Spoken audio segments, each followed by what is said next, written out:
This is question number 42, GATE Metallurgical Engineering 2014 question paper.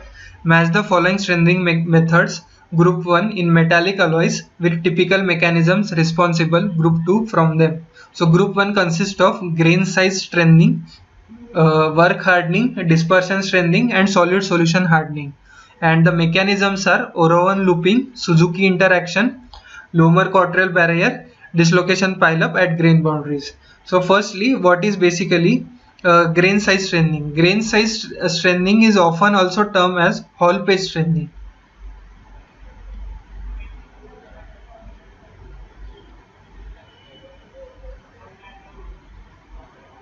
So what happens in Hall page strengthening is like, let's say if we have a material with grain size larger and if we have a material with grain size very small. So this is a material with grain size small.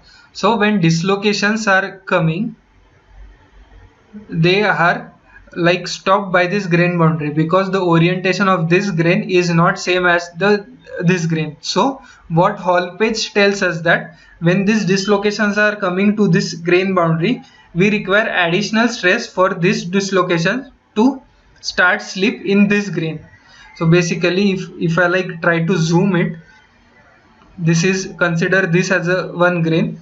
So the orientation of this grain is like this, whereas the orientation of this grain is like this, and this is the slip planes. So if this dislocation is encountering this grain boundary, so we will require additional stress so that this dislocation moves on this slip plane in the neighboring grain. So we will require additional stress. So what happens is like, as more and more dislocations pile up, we will require additional step to occur slip in the neighboring grain. So which is basically Hall page strengthening or the grain size strengthening. So the correct answer for P is option 4, dislocation pile up at grain boundaries. And you also need to know the stress rise because of this is given by this equation,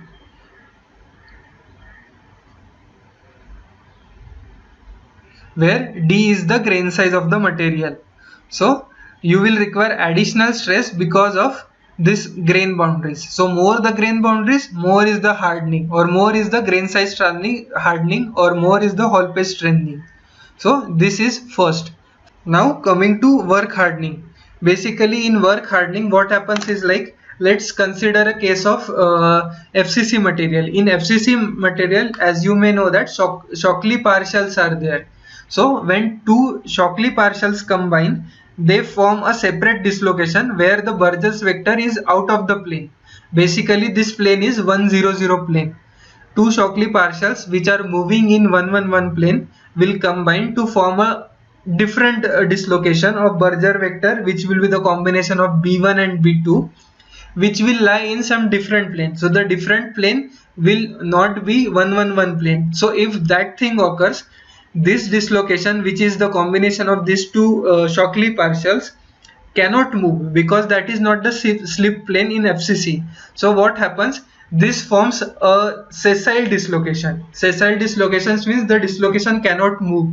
Hence, if this dislocation is present in a material, it will like again cause trouble for other dislocations which are easily gliding. So this basically is known as Lohmer-Cottrell lock.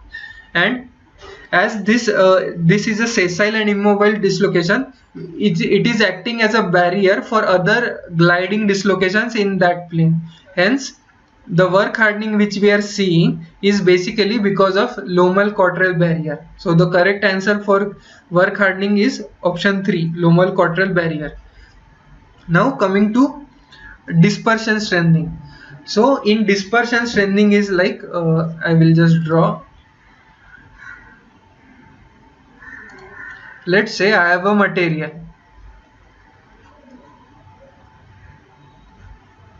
where different grains are there, and I have a fine dispersoids present throughout in each grain, and these dispersoids are incoherent with the matrix. So I guess you guys know what is coherency and what is incoherency. Basically what happens, let's say I will tell you, like if the material, or let's say there is slight difference between a precipitate hardening and a dispersion hardening. Here you can see this is like the structure of this precipitate is like this, and whereas in the matrix it's like this. So what happens if this structure of matrix is coinciding with this? You will have coherent precipitate. Basically these bonds, all these bonds will be attached to some or the other. So this is coherent precipitate. Now go on increasing the disorder of this matching. So let's say I have a precipitate which is directly like this, oriented like this, and I have a matrix like this.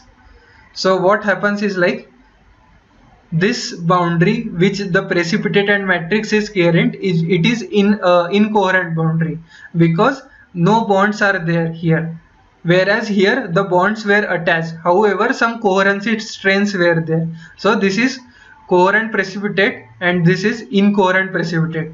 So when the precipitate is incoherent or it is not related to the matrix, then we call it as a dispersion basically. So what happens in coherent precipitates, the dislocation can shear the precipitate also,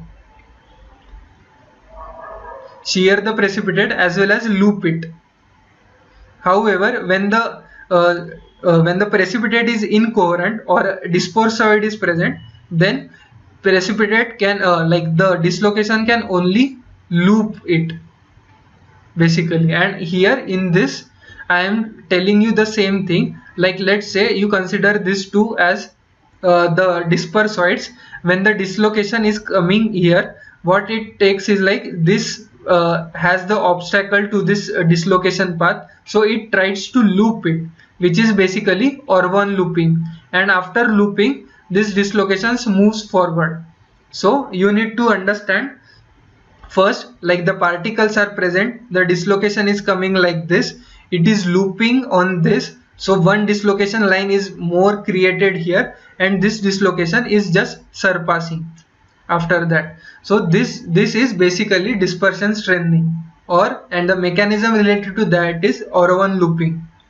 So the correct answer for R is 1, Orban looping. Now coming to the fourth, which is the solid solution hardening. So basically solid solution consists of two things. One is substitutional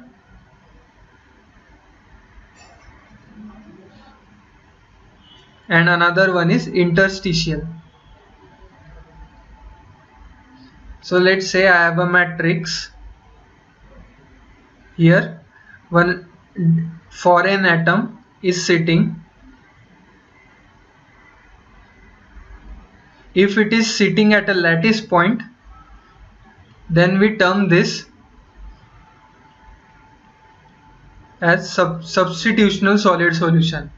Otherwise, if let's say if the atom is sitting at a non-lattice site, then we term it as an interstitial solid solution. So what happens with that is like if this solute atoms, like let's say two Shockley partials are there, again I will come to the same example that two Shockley partials are there. So this partial create a stacking fault between them. So what happens is like these solute atoms segregate to the stacking faults there. Hence, if the dislocation is trying to come there, it will see lot of solute atoms near that stacking fault. Hence, the dislocation moment will be hindered because of this segregation of solute atoms near the stacking faults, which will lead to the straining thing. Hence, the solid solution hardening is basically depending on Suzuki interaction as the mechanism, prior mechanism. And also, if we go in detail, like if this atom size is greater than this, it will create some compressive stresses, right? So let's say this creates some stress field, this atom, foreign atom creates some stress field around that. So this dislocation which is coming near to this atom will experience this stress field. So it will be either get repelled because of that stress field, or it will be either get attracted. So this interaction will also strengthen the material more.